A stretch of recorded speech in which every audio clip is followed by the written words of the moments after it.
Hello, thank you so much for listening to Grounded in Maine today. My name is Amy Fagan. My guest today is Hannah Bailey.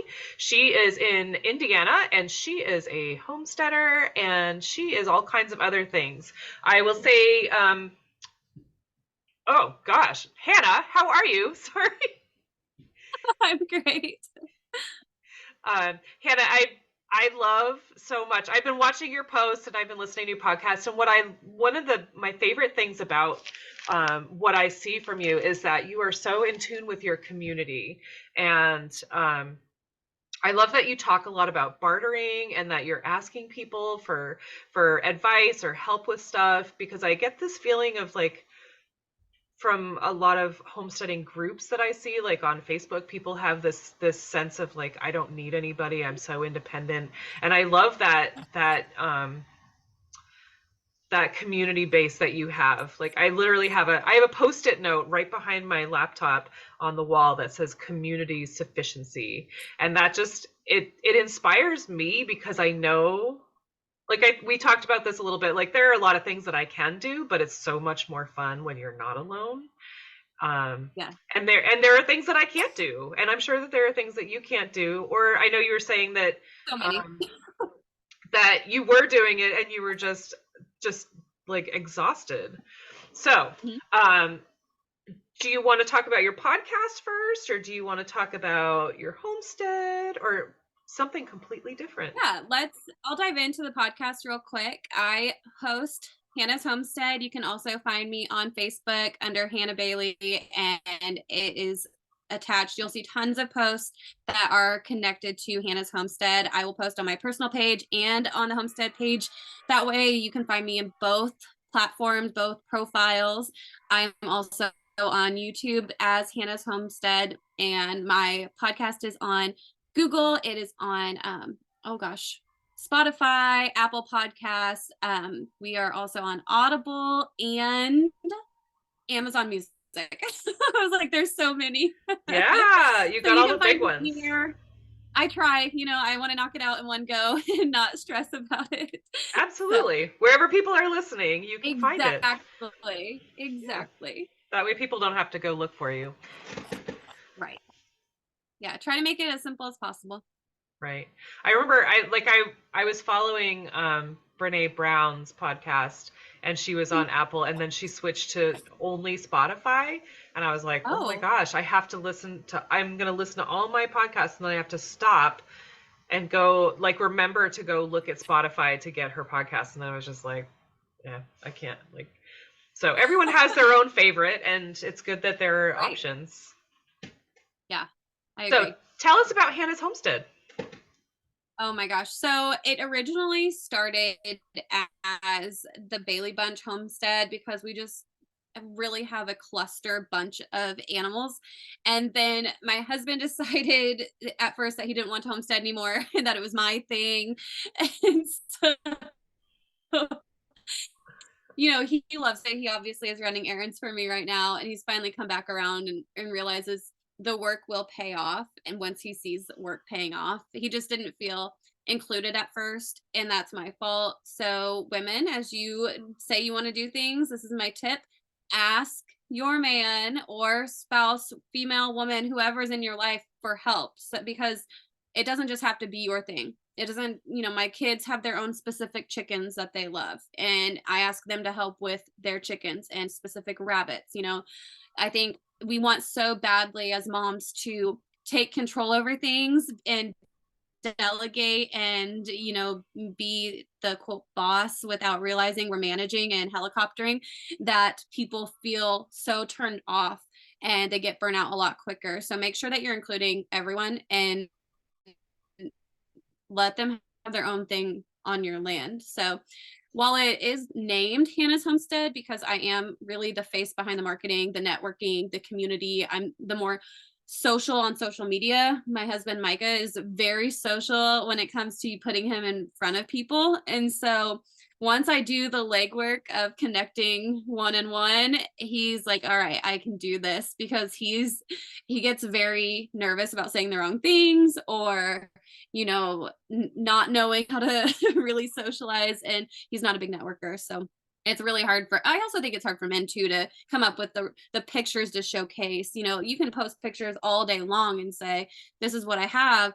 But if you don't have the description and know how to identify and really market what you have available, whether it be livestock or goods, foods, you know, trade skills, it's just not going to really get you anywhere. The communication is really key. And that's something that I would say that I'm a lot better at. I think most women are better at communication and telling people how they feel and what they want than men, but anyone can argue that with me all day. Right. Everyone has their strengths. You just have to use that. It's true. Yeah. Cool. Absolutely. I think that's also really cool. It gives everyone the sense of ownership, you know, having the kids take care of their favorite chickens and stuff, you know, because otherwise they'll be like, I grew up on a farm. I don't know anything about that, but that's what I did when I was growing up. Exactly. Yeah. Well, and I think also I was in 4-H. I was a 10-year 4-H'er. My husband grew up in the city and he had no clue whatsoever, like was very detached from the understanding of raising up livestock literally from birth to butcher. And so he's really good at a garden. I'll give him that. He's also really good at winemaking, but we don't bootleg. It's just for our own consumption for now until he gets licensing. So I'll plug him right there for now. Cool. You can look out for him in a few years. Awesome. And let's see. So, and you're also, okay, Homestead, Hannah's Homestead. What kinds of things do you talk about on Hannah's Homestead?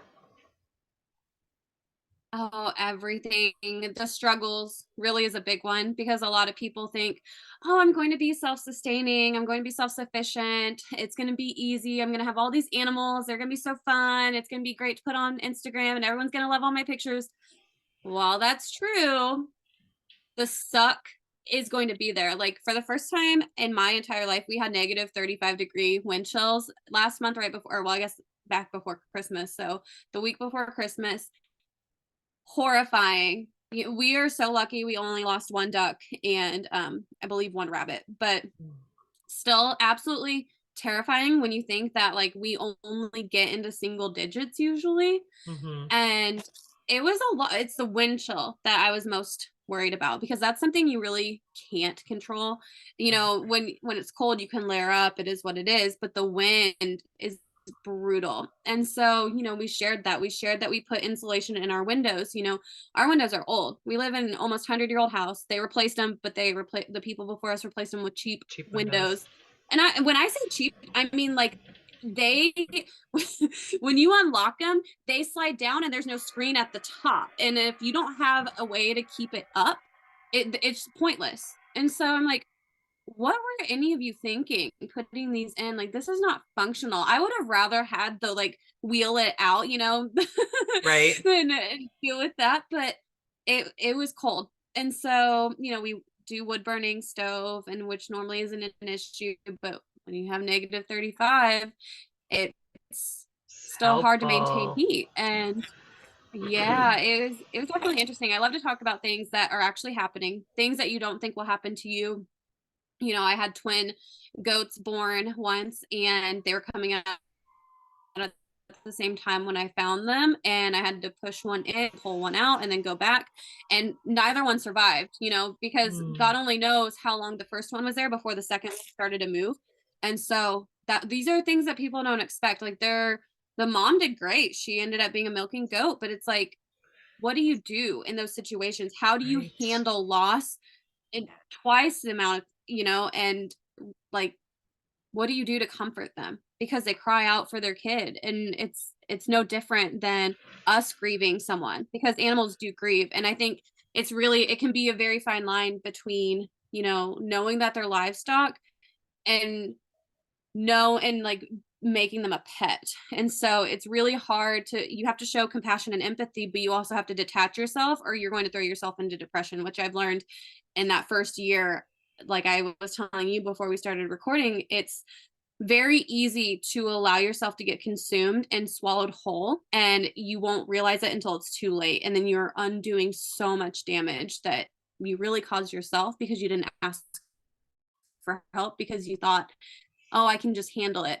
And I think too many people say, well, I'm doing this to be self-reliant. That's great. But guess what? Those who came over here in horses and buggies and really started the country, As a they still team. had other people helping. Like they had a whole community, and they didn't all make jellies and jams and breads and meat. You know, everyone had something that they were good at. And if you don't define your community, you're going to struggle. And I get very, very passionate about this topic because it takes a village, but you have to swallow your pride and say, I need help. And then you also need to reciprocate that, because too many people will be like, well, got it done. And then they'll make themselves so busy again that they burn bridges and no one wants to come back and help them. Mm-hmm. So I Oh got my off on like gosh. really big. I agree with you 100%. And I mean, you're living it. I've said before, like this podcast is me, like my end game. My one of my big goals from this is like to gather my community, because there are people around me, but they're not in the same mindset that I know of. So I'm like, Yeah. people around me. Like there's a girl that has bees down the street, and then my friend that's staying with us is like, she's an herbalist, and there are other people that are so like foragers and stuff like that, and people that can bake bread. I cannot bake bread, so I need people to teach me. But like all those things, and there are things that I can do, but it's just like you said, like it's a community effort. It's a team game, and I'm building my team. Yes. I love it. It really is fun too when you start to get to know people who have similar interests and similar outcomes that they want to see happen. You know, you really do connect, and you do end up actually happier, at least in my experience. You feel more fulfilled. You feel as if you finally are accomplishing things and it's not just half finished projects, because that was something that I constantly was like, I know we did 25 things today, but I don't feel like we got anything done, because so much was still just laying about. And I have a bad habit of things just being in their pile where they're going to go, and then just sitting there. And then I'm like, okay, well, it's because the weather. And you can only use that Yeah. excuse for so long. And it's like, you need to either buck up or give it up. And so finally I was like, it's time to say, I need help, and I'm going to rally this many people. Like, I don't know, it was probably 3 weeks ago. We had 3 families come out and help us, and we fed everyone. We sent them home with goodies, things for their livestock, things that we've bartered and traded with too. But it was a pitch in, and there's one farm I'm going to go take care of for someone else in 2 weeks that they're going on vacation. And then another one whose rabbits I had taken care of when he was on vacation. So it's just this nice rotation of, there's really no money involved. It's just time. And I know time is so valuable, but other people, every single person has a need that they can meet for someone else. And I think a lot of people don't know their purpose, and they don't know what they're capable of. And they're also afraid of overstepping. I am someone who's not afraid of asking someone, hey, I will do XYZ if you can do this for me. Like but I'm also someone who is very bad about overbooking myself, but my boundaries are getting firmer. Like once I'm done, I'm done. Like I told you, I clock out.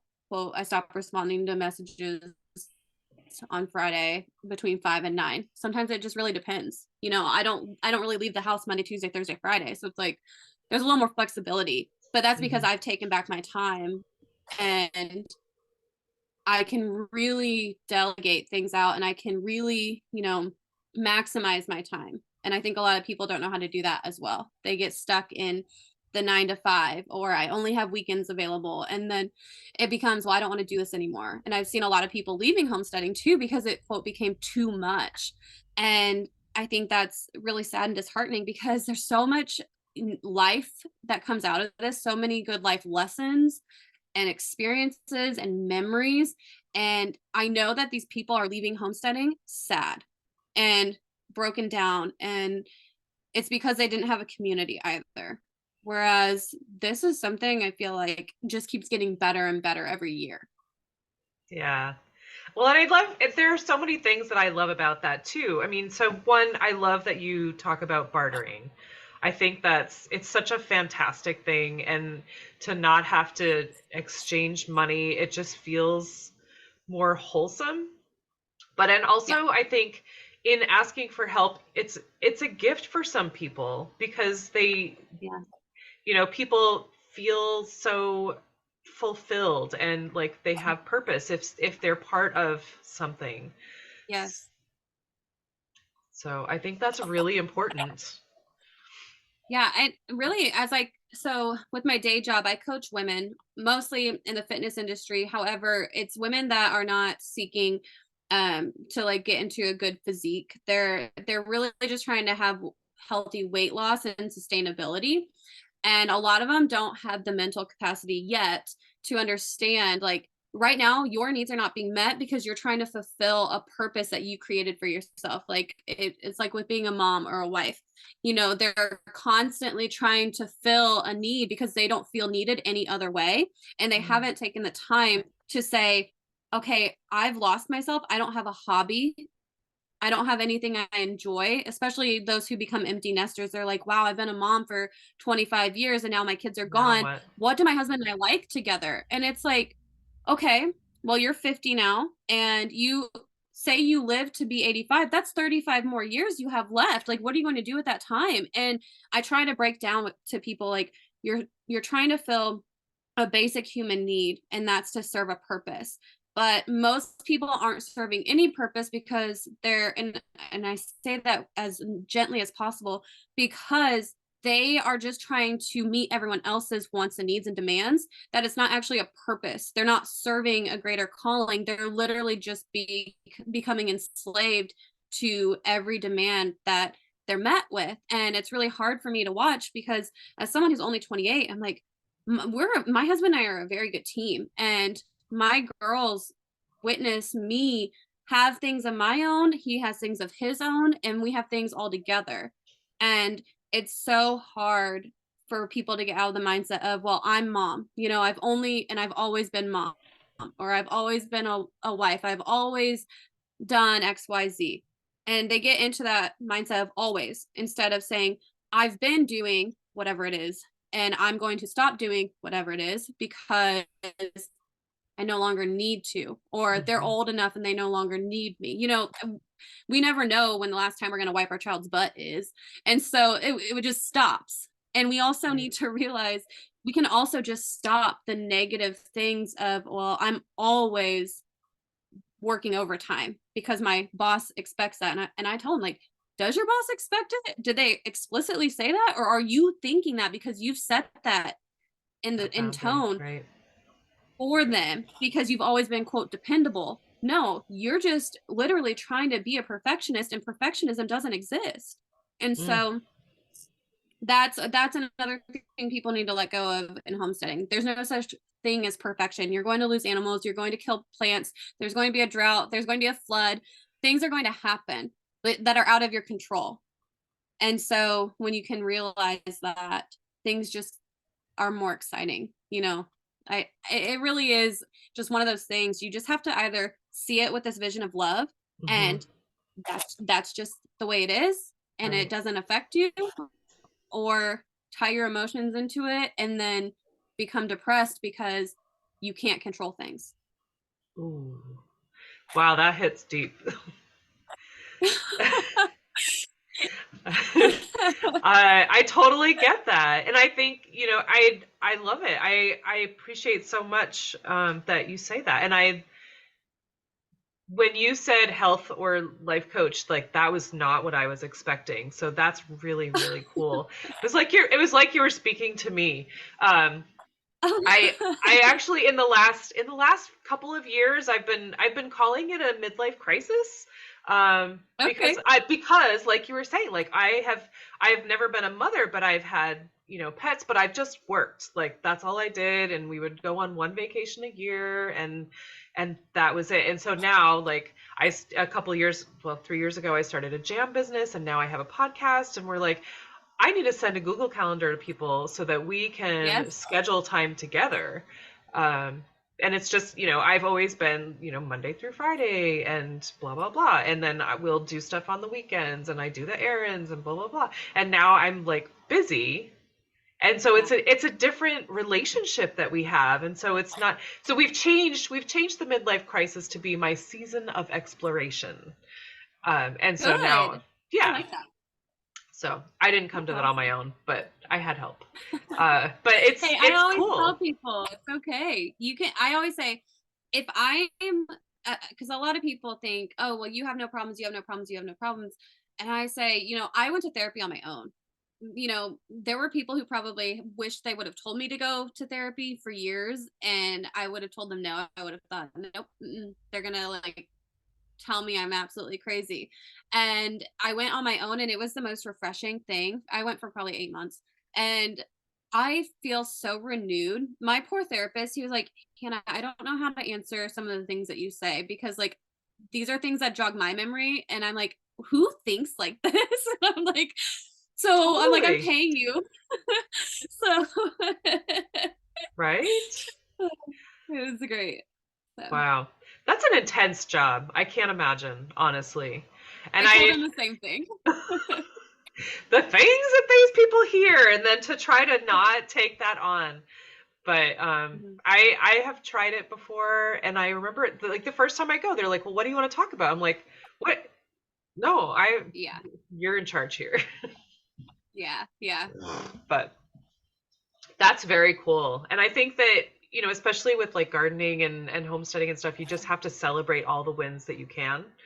And, Right. and like you were saying, try not to take the failures so hard, because there's also good, and it's all Yeah. part of the cycle, as hard as it can be. Yeah. Cool. And then, so let's see. So podcasts, I know you were talking to some folks. Ooh, I'm trying to remember the last one that I heard. Um, it was a couple of ladies. That's not helpful, is it? But so, okay. I'm like, every day. That's everyone.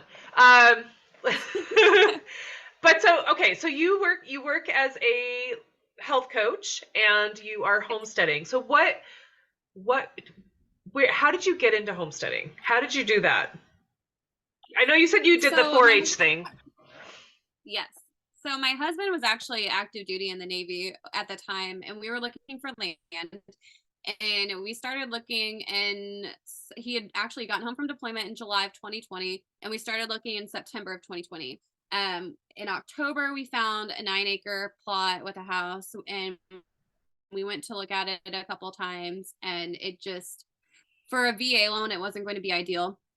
And it was never going to be approved under VA. And we did not currently at the time qualify for a conventional loan.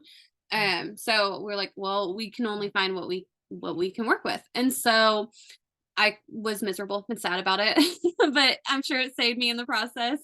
And the house was That's way a out lot being of funky, like looking property. back. Yeah. So I mean, it was like tucked back, a lot of woods and whatnot. So we settled on 3.3 acres. This fell into our lap, really. So it's funny because we found this property, and there was someone else who was interested, and they had actually just had someone back out of the sale because of the appraiser said that they were having to, the buyer at the time wanted it reduced by $17,500. And they're like, we're not doing that. Mind you, okay, this was right before the market goes crazy. Right. So this was in November, right before Thanksgiving. We came and looked at it right after Thanksgiving, and we submitted an offer on December 5th of 2020. It was accepted on December 7th. And then, and that was a Sunday, I think. I don't know, whatever that Sunday was, that first December Sunday. And we started the whole process. The appraiser got out here before the inspector and appraised it. And then the inspector came, and he did everything we walked through with him. And then the appraisal came back, and it was for $17,500 off of what they had the listing price as. And so because we were a VA loan, we could not go over what it was appraised for. So they just had to swallow that pill and say, okay, like we can't back out of the contract, or they're going to have to get their earnest money back, and all these, and then we would have countered to have them pay for the inspection too and whatnot. So, and mind you, it was crazy. So then Christmas happens, and the time that it all was said and done, it was like 16 business days. We closed on a Saturday, January 2nd. And yes, 2 weeks. Oh my gosh. Yeah. And when all was said and done with business days, because I think Christmas fell on like a Thursday or Friday or Thursday that year or something. And so like, Christmas Eve, Christmas Day, that Friday was a holiday as a, like a observed. Whatever, they reflect, observed. Thank you. And then same with New Year's. So since we closed on a Saturday, they observed the 31st on Thursday and then Friday, and then they only opened on Saturday it was crazy. So we got keys same day, like took over immediate possession, and we had 3 pigs come with the farm, 2 goats, a couple ducks, like 30 chickens. And then one of the dogs came back to us to the farm to retire out, because when he moved, it just didn't work out. And so she asked, can he come back? And I said, yeah, he's still kicking. He's 14, 15 years old and spry as all the others. But that's kind of just how it happened. We didn't really get a choice if we wanted to dive into livestock or not. They were already here. They weren't going anywhere. And then everyone saw that I had a farm, and they kept asking, do you want to take on this animal and this animal and this animal and this animal? And it just kind of exploded. And that first year was really, really crazy. Really crazy. Oh my gosh. Yeah. And so you just had dogs at that point, and then you took on the pigs and the duck and the chickens and instant farm, man. Yeah. Wow. Mm-hmm. Yeah. Oh my gosh. And that is so crazy that it happened so fast. It was just meant to be. It really did. It was. And I kind of feel bad for them, because had they waited, 2 more months, they could have gotten a big cash sale on it. But Right. we were actually at their closing too. So like they took a lot of equity out of this. They took probably 80,000 in equity and pushed it into their mortgage that, I don't know, I think their new house that they're in was somewhere around like the 140,000 range. Like they got lucky too. So, in the grand scheme of money, the aspect there, I think that, they came out with a good deal. It probably could have paid off the entire house had they gone a little while longer, but things happen for a reason. Yeah. Well, I mean, you don't know that in the moment. Right. You just have to, right. Yeah, for sure. I'm sorry. There's a little hand right here saying hi. Oh, I can't see anyone. Oh, good. She's like, tell her I said hi. I said hi. Hi. Oh my goodness. So cute. Wow. So I guess I didn't realize that. So when you bought this house, you had just had dogs. And so now you have this whole farm. And so you said once people found out that you had a farm, they were like, can you take this, or would you take this? And so like you got all these animals for like free? Yes. So I got a donkey for free, a pony, and then we got 2 more donkeys, and then I ended up selling them later. And then we had at one point a total of 14 goats. We only have 1 now. I was not doing with it. They're so busy. I love a good goat. They are wild. Like they're ready to climb fences. They're ready to run around. They're ready to headbutt. I'm just not. I love goats. They're cute, but I'm not chasing you around all day long. So. Yeah.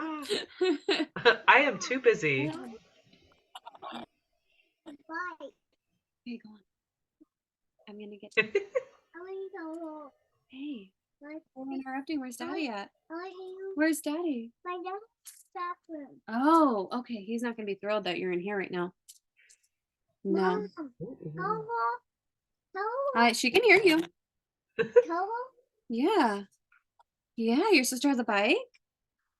She can hear you, honey. Go on. All right. Sorry about that. At least that chunk will be easy to edit out. Yeah, it's fine. And then let's see. How do you, okay, you are like a marketing person.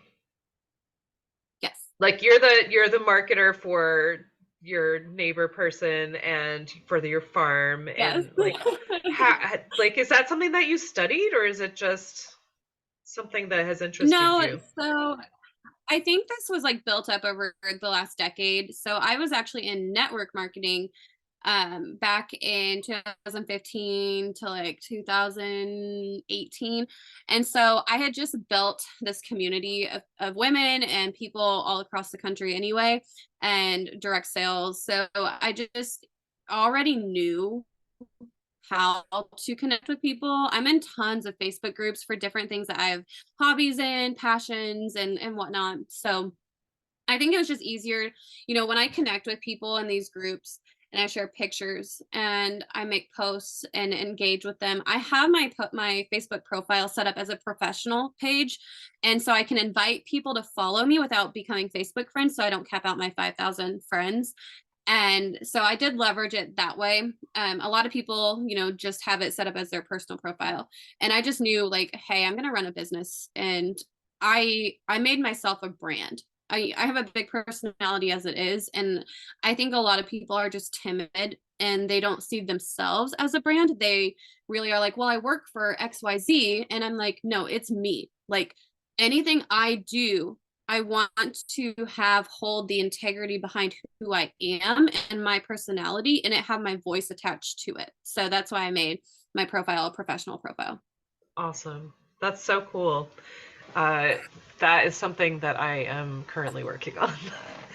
So what are your hobbies? What are you doing when you're not working the farm or working? I'm like an old lady. I love to quilt.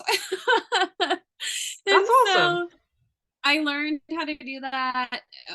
So Mike and I got married 5 years ago. I learned at like 23 how to do it. So I just kind of picked it up. I actually used to be so stuck on it for hours. I would literally start at like noon and not stop till like 1 or 2 and I would be done with whatever the top part Wow. of it was. Like I just like love how good it is to just sit there and get it done. And I love to, my husband and I listen to a lot of scripture and sermons and everything, and so I'll make tied wreaths. I love to do that. Sometimes I even just hand stitch my patterns together because my sewing machine actually needs to be updated and worked on. And so I'm weird Oh, like that. I like to pick up feathers around my farm that my birds drop and skulls, and I post them into what's called an oddities marketplace and sell them. So you I sell the just everything feathers? I see. Yeah. So I actually everything I see, I just see money behind it. And I don't mean that as like a greedy way, Yeah. but I see the value. A lot of people don't, they look at something and they don't see the value of it. So like when we pick up a bunch of produce, if there's spinach that's going to turn, we're going to dehydrate it. Because we're not going to eat it quick enough. I'm not going to lie. And we can only feed so much to our rabbits and our livestock, it's just one of those things. I look at everything with value. If I dehydrate it, I can use it in toppings for our sauces. With the feathers, people have bought them to use them in bouquets with their flowers for weddings and things like that. So that's been really exciting. Some people like to collect skulls. So there's always this need. And I'm always looking at different ways to get creative, like tanning, rabbit pelts. My neighbor, the one that I sell cows for, he texted us 2 weeks ago on date night and said, hey, are you home? And I said, no, it's date night. He goes, well, I've got animal fur for you. And I was like, okay. He goes, I'll just drop it over the gate. And I came home that night. It was a whole 45-pound coyote. It wasn't the fur. It was the whole coyote. And I was like, Tony, you need to be more specific when you drop things off. And so Oh my now gosh. he's like, I know. But that's the thing is, one day we were just talking in passing And he was like, why do you have all those feathers? And I said, oh, I sell them on Etsy and on Facebook. And he was like, okay. I said, yeah, we do skulls too. And we have like a whole bucket of rabbit skulls right now. We have a friend who breeds rabbits. Like we have a small scale, but he does it on a large scale. And so he's always giving us pelts, any kits that pass or are stillborn. He saves them and freezes them for our cats. He doesn't have cats. Things like just these things. You just say something and people like that, they just realize, hey, this will meet a need. And this just goes right back to everyone wants to serve a purpose. Absolutely. And they want a good, healthy connection and friendship. And so we just end up with these collections and we get it done and we move it out. So that's so cool. I mean, that is so cool. I mean, you're hardcore, man. I love getting like, I'm so small core. Like I love getting CSA like mystery boxes because I see it as a challenge. Like how can I use that up before it goes bad? Stuff like that. But I would not know what to do with a coyote that was dropped over my fence. That's amazing. If you scroll back, I have a video of me opening it and I was just like, it's the whole thing. Wait a second. Wow. That's so great though. I mean, really the no waste thing. I know that was one of the subjects that you wanted to kind of touch on, just like not wasting things. And that is like no joke. That's very cool. Now, I'm very good on it. Do you eat the coyote or can you not because it's not? Okay. So we give it to the cats. Okay. The chickens actually pecked over some of it too. Chickens are nasty little pterodactyls. Yeah, I'm sure. I've turned mine into little princesses. Even the little rooster. People always tell me like you could just give them whatever, the lettuce. When you hear about boredom busters, put a head of cabbage in the coop and they'll peck at it. And mine would not. They would not. Really? They would be like, mine do you have some cereal? Or we would really love some pasta. That's so funny. I mean, they like tomatoes and they like cucumbers, but no lettuce. Maybe shredded lettuce, but no like scraps. They are... Oh my gosh. Mine literally, sometimes I tell them like, all right, I need you to clean this rabbit skull for me. I mean, get it done. And really in the summer. Okay. Out, please.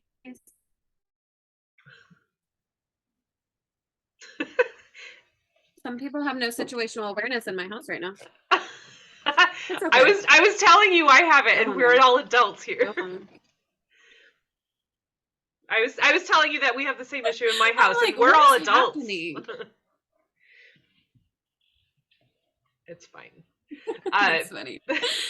Oh, but you were telling your chickens to eat the rabbit skulls. They help. They Oh, they will. And what's funny is sometimes I'll leave it in like a feed bag over the summer when it gets really hot, and I'll wait for the larva to start breaking it down, and then I'll just dump the bag once it's pretty full of larva and whatnot. And the chickens, they get so fat so fast. All that protein, they have zero care in the world. Wow. They're just going for the bugs, and then they get the meat, and they just get all carried away. That's cool. Wow. You were saying that you told them to clean up the rabbit skulls, and I'm like, did they really listen? Like, do they understand what you're saying? It's crazy. Cool. They're feral. That's all right, man. So Hannah, when I see the word sustainability, what does that mean to you? It means longevity. So, when we get a lot of our produce brought in, it's always in cardboard boxes. And I'm not always just going to burn these boxes. We have some ruts in our yard and our pasture too.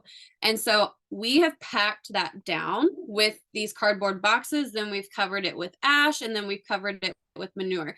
that is sustainable for our land because we have a lot of clay also. So we're constantly trying to feed the soil and balance the pH levels and also bring a good level of regrowth. And a lot of people don't understand how you can make things so sustainable in that way. You know, our wood ash, our chickens love it, and they're constantly giving themselves dirt baths. That is sustainable long term. It's, even though we're burning wood, we're still repurposing it, and it continues to serve a purpose after it's burnt.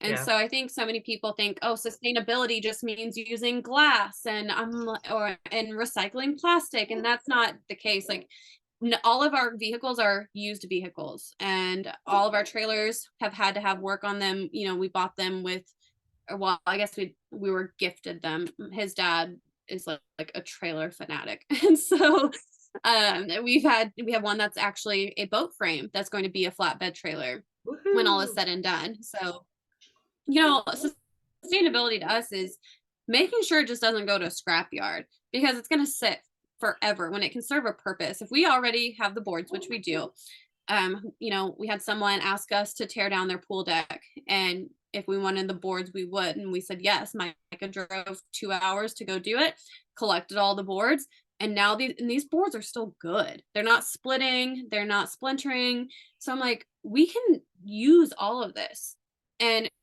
it's sustainable, and it's purposeful. And a lot of people just say, oh, going to the junkyard, or oh, I'm going to burn it, it's not useful, it's old. Right. Why? That's really my question. Why? You know, I have a whole box of mason jars that one of my clients found in her mom's basement. And do they need cleaned? Absolutely, but they're still useful. Once I get some vinegar and water in that and I clean them up, I have so many mason jars. Do you know how much mason jars go for? Ridiculous. Right? Like, just talk to people. Just tell people what your goals are, and all of a sudden things are going to flood in because they're like, oh, I thought of you and I found this. Yeah. Like, when you say, I could use XYZ for my farm, people pay attention. And that's it. And it's like, I have one girl who literally, anytime she gets on Facebook, she'll tag me in any chickens that she sees for sale, no matter where they're at in the state. And then I'll look up where they're at in the state, and I'm like, I'm not driving 3 hours. Like, thanks, though. Thank you. But she does that. She just knows, and she loves that she is staying connected with me in that way. Absolutely. So. Well, and one of these times it's going to be someone who's really close, and it's going to be awesome. Right. But I love that. Exactly. I mean, like you were saying, you know, sustainability is not just like less waste in the trash, but it's like the landfills with the trailers and stuff, fixing things up, like repurposing it, making it into something else that can be used. That's really important, because it's not just trash. We keep 5-gallon buckets in the kitchen. You know, anything that we don't eat, I'm like, okay, if it can't be fed to a dog, put it in the slop bucket, because we got 2 right in the kitchen. Yep. To our pit, so right. Chickens. Right. That's awesome that you have that. Our neighbors had 2 pigs, and they were big. Are your pigs really big, or do you have smaller pigs? Because wow. Ours only get up to like 350 pounds, so they stay pretty small. That sounds pretty big. I don't remember how big they were, but they were bigger than me. And that 300 pounds. Yeah, those. Yeah, I said, if we don't have pasture pigs, I'm not doing it. I don't want something that will eat me. Yeah, because they could totally just like run you over, just stampede, man. That is awesome. I love your definition of sustainability, because it really is. It's so important for longevity, for real. Like, sustainability is not just a 5-minute thing. Sustainability is the long game. And I know that, so Hannah, I know that you gave us a lot of people. Sorry. Go ahead. Oh, you're fine. I was just going to say, when it comes to people hearing sustainability, they see it from the marketing standpoint that all these large corporations are putting out there. and they still scrap it within a couple of years. They don't understand actual sustainability. They look at something as quote eco-friendly. Okay, you know, there's a lot of stuff on my land that's not considered eco-friendly, but it's been sustained for longer than its normal lifetime expectancy because Right. we've taken care of it, or we've, you know, repurposed it, or we've, you know, fixed it up, whatever the case may be. We let things end up with a longer life expectancy because Right. that is sustainability. It's not just having a pretty eco-friendly tag on it and then you still send it to Goodwill and then it sits there and it just does this cycle, or even Goodwill doesn't want it and then they toss it. That's not sustainable. While I love the purpose of it going somewhere for a quarter of the price or less, it's still not serving its intention. It's always this, okay, this is from recycled plastic. That's great, but I see things end up in the trash all the time that are recycled plastic. You know, you look at water bottles. It's just wild to me because it's so, there's a huge disconnect from people who don't actually understand how to make something sustain past its current life expectancy. Like, I don't know, T-posts, or, you know, don't put a specific animal in that's going to bend it or ruin it. And, Yeah. or, Absolutely. you know, our wheelbarrow has a crack in it, but it still functions. I'm not just going to get rid of it. Right. You just don't put water in it. Right. Exactly. Yeah, of course. It makes total sense to me, and I'm so glad that you said that, because I think, and I keep seeing like so many things, it's almost like a mindset thing. Like we see, and of course it's society, like we see what is put in front of us as sustainability and, like you were saying, eco-friendly, but there's also, I mean, you're giving things a new life, literally. You know, things that are going to be trash, Right. you are making them into something that will serve you for longer. And that's amazing. I mean, and it costs you less Yeah. money, like even better. Right. But Yeah. I know that earlier you had given some info for your Facebook group. But so what's the best place for someone to follow you or find you online? So they can just find me through, I think we're Facebook friends.